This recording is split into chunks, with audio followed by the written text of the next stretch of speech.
사랑하는 청년 여러분, 다윗의 등장은 굉장히 미스테리합니다. 어느 날 갑자기 선지자 사무엘로부터 다윗이라는 이 청년이 기름 부음을 받고 골리앗의 위협과 조롱 앞에서 그 누구도 나서지 못하는 상황에서 다윗은 전쟁터에 갑작스럽게 등장합니다. 다윗이 골리앗과의 싸움에서 이기는 것을 통해서 우리는 다윗이 전쟁에 능한 사람이었다라는 것도 알 수 있지만, 흥미롭게도 이 다윗이라는 인물은 골리앗 앞에 나아갈 때 나는 만군의 여호와의 이름으로 나아간다라고 고백하고 있습니다. 즉 다윗은 신앙인이었습니다. 어떻게 해서 다윗이 이러한 신앙을 가졌는지 성경은 자세하게 또 구체적으로 말해주지 않고 있습니다. 우리가 읽고 있는 이 시편 8편도 동일한데요, 이 시편 8편은 다윗이 일상에서 하나님을 노래하는 것으로 추정하고 있습니다. 즉 다윗은 언제나 이 하나님을 노래하고 있었던 인물이다 라고 말합니다. 우리는 그가 어떻게 하나님을 믿게 되었고 다윗이 어떻게 일상에 깃든 하나님의 은혜를 볼 수 있는 하나님을 향한 사랑을 갖게 됐는지 알 수 없습니다. 다만 우리가 성경을 토대로 한 가지는 분명히 알 수 있는데요, 다윗에게 은혜가 임했다라는 겁니다.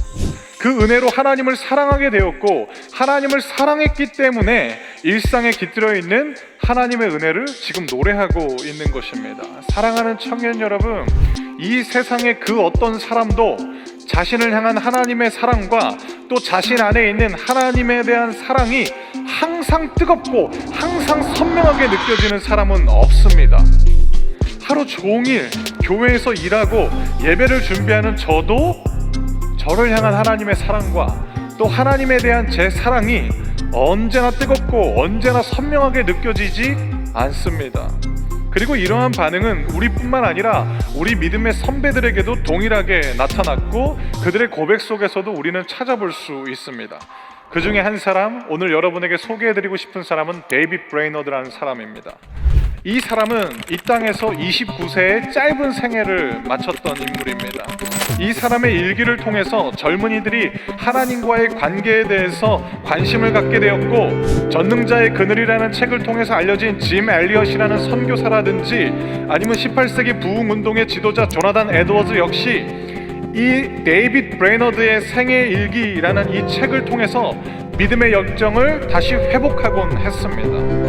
이 데이빗 브레이너드의 일기에서 반복적으로 등장하는 고민은 놀랍게도 무엇이었냐면 하나님의 은혜가 느껴지지 않는다라는 것이었습니다.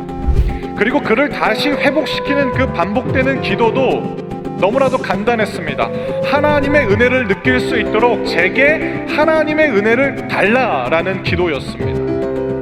어느 날은 하나님의 은혜 때문에 이 청년이 온몸에 하나님의 은혜가 나를 감싸고 있다라고 기쁨과 환희에 차서 고백하다가 또 어느 날은 하나님이 나를 마치 버리신 것 같다라고 애타게 울부짖고 있습니다. 마치 나는 하나님과 지금 전혀 상관없는 사람처럼 버려진 인생 같다라고 이 청년은 고뇌하고 있었습니다.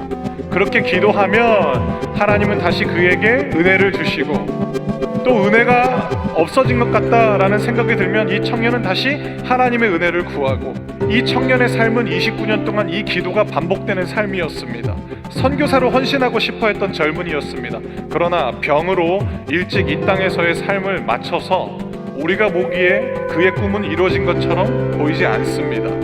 하지만 그의 일기를 통해서 부흥운동과 선교운동이 일어났고, 이 놀라운 신앙인인 데이빗 브레이너도 우리처럼 하나님의 은혜가 느껴지지 않을 때가 잦았고 그럴 때마다 하나님의 은혜를 구했다라는 것을 보여주고 있습니다. 사랑하는 청년 여러분, 오늘 설교 내용 중에 다른 거 싹 다 잊어버린다 할지라도 저는 여러분들이 이 두 가지를 기억하셨으면 좋겠습니다. 첫째, 다른 믿음의 사람들도 나처럼 하나님의 은혜가 느껴지지 않을 때가 많다. 둘째, 그럴 때마다 하나님의 은혜를 구해야 한다입니다. 그렇게 쌓여가는 믿음의 시간들이 우리 일상에 깃든 하나님의 은혜를 보게 할 것입니다. 그리고 우리 삶에서 또 다른 시편이 그렇게 고백될 것입니다. 이 은혜가 저와 우리 사랑하는 청년들에게 임하길 주님의 이름으로 축원합니다.